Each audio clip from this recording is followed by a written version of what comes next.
to the book of Joshua, the 24th chapter.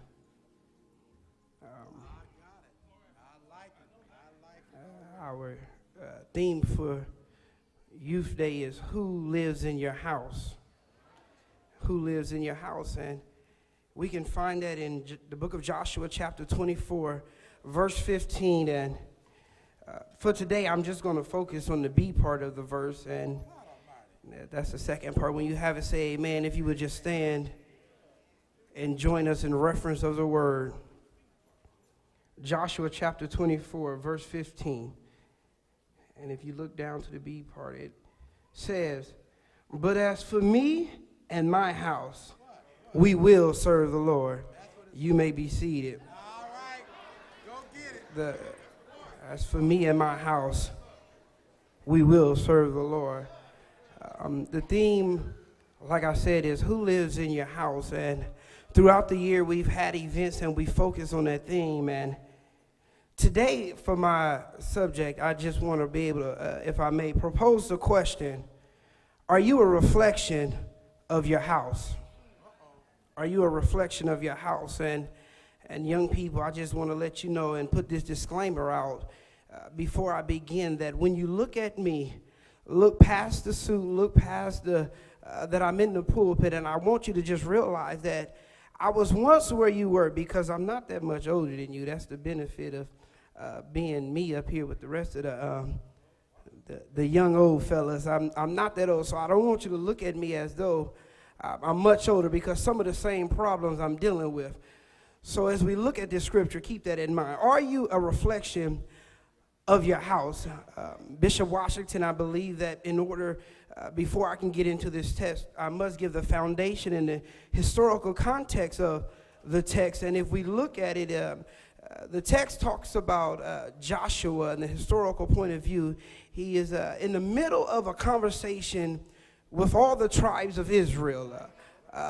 This conversation comes at a time in Joshua's life when he's at the end of his life. So Joshua is now a elder, and he calls on all the tribes of Israel to come together, and he's speaking to the newer generation. I think that's fitting for this being Youth Day, that Joshua is sitting in front of the younger generation, and he's talking to the, as we say, the youth. And if you know the text and you look earlier in the book of Joshua, you understand that Joshua is talking to this new generation at this point and telling them how their ancestors and those before them went through what they went through. He talks about how the land of Israel was stuck in Egypt, and y'all know the story and the song when he talks about how Moses had to go down to the Egypt land and tell old Pharaoh to let my people go. He talks about that and the struggles that they had to go through. He talks about how things were before they arrived to the promised land. And we see Joshua is explaining where they came from. And I believe, young people, before we go any further, before you can look at your house, you have to understand where your house came from. You have to understand the struggles that your house went through. Because I'm a firm believer that when you start to understand the struggles that those before you had to come through, you're able to appreciate where you are right now. You're able to look at your situation, and you're able to realize that the current situation that you're in right now, the amenities that you're able to be able to enjoy right now, are because those before you had to go through some things. And young people, as you sit here today, let us not forget about those who had to go through persecution, and those who had to go through some struggles, and those who had to go through some things, so that we may be able to sit down here on 2283 Sunbury Road in the comfortable pews. We hear Pastor talk about all the time about the old church, and as we go into this, we see that Joshua sits before them and tells them about the struggle that those before him. Excited as I was looking at this, because the Lord showed me three things that Joshua did to make sure that they got the point. He gave them three things. The first thing we see that Joshua did is that he made a personal decision. As for me, what Joshua understood, young people, is that it started with him. Before he could tell anybody else about how God blessed him, he had to understand that as for me, I'm going to start and serve the Lord. He said, I got to look back over my life and see where he brought from me. As for me, he said, I had to realize how far I've come, and because of God who was on my side, I'm able to stand here before you. Young people, that's what you've got to do. Before you can look at anybody in your life, you have to look at yourself and say, who am I and how did I get here? Young people, you have to realize that it starts with you. In order to tell somebody else about what God done for you, you got to know that it was God that brought you through. You got to know that it was God that woke you up this morning. Is there anybody here today that know that it starts with me making a personal decision and understanding that if it had not been for the Lord who was on my side, I wouldn't be here today. As for me,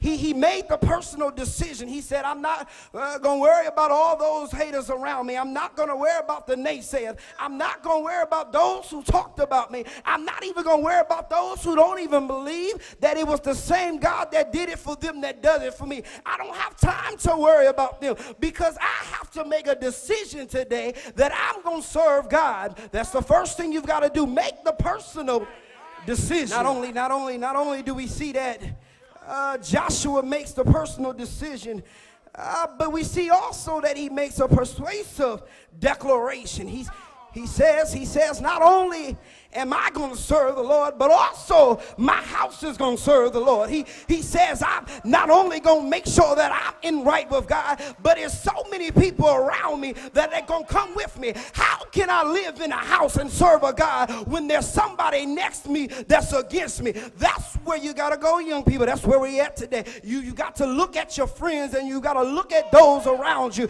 You got to look at Pookie and Ray Ray and Keisha and Bonisha and Leisha, and make sure that Keisha, Bonisha, and Leisha, they might not always agree with you, but when it comes to the God I serve, I need you to agree, because I can't walk with somebody who doesn't understand that it was God that saved them and God that saved me. Do I got any help today? Some of y'all got to pull your cell phones out and delete some numbers. Some of y'all got to delete some friends off your Facebook because you can't go no further hanging around those that don't know that it was God that brought them out. I find it amazing that when I'm going through my struggles, when I'm going through my obstacles, it seems like all those friends that I thought were my closest friends seem to walk out of my life. It seems like when nothing is going wrong, when I'm waiting for the Lord to walk in my life, it seems like those friends are not available. But I can turn to the church. I can turn to those who know that if you just wait on the Lord, come on, somebody say wait on the Lord. If you just trust, he will build you up and mount you. He might not give you everything you want immediately, but if you just wait on the Lord, he'll give you everything you need. I find that when I'm in the middle of my struggle, I can't turn on Gucci and I can't turn on everybody else that everybody listens to. That's when I gotta dig deep in my soul, and I gotta go and get those who know amazing grace, how sweet the sound that saved a wretch like me. I once was lost, but now I'm found, was blind, and now I see. I gotta go find those friends that understand that it was at the cross where I first saw the light and the burdens of my heart rolled away. I can't depend on those friends that's dealing with foolishness, because when I'm in my struggle, I have to know who the God I serve, and I have to be around some people who know too.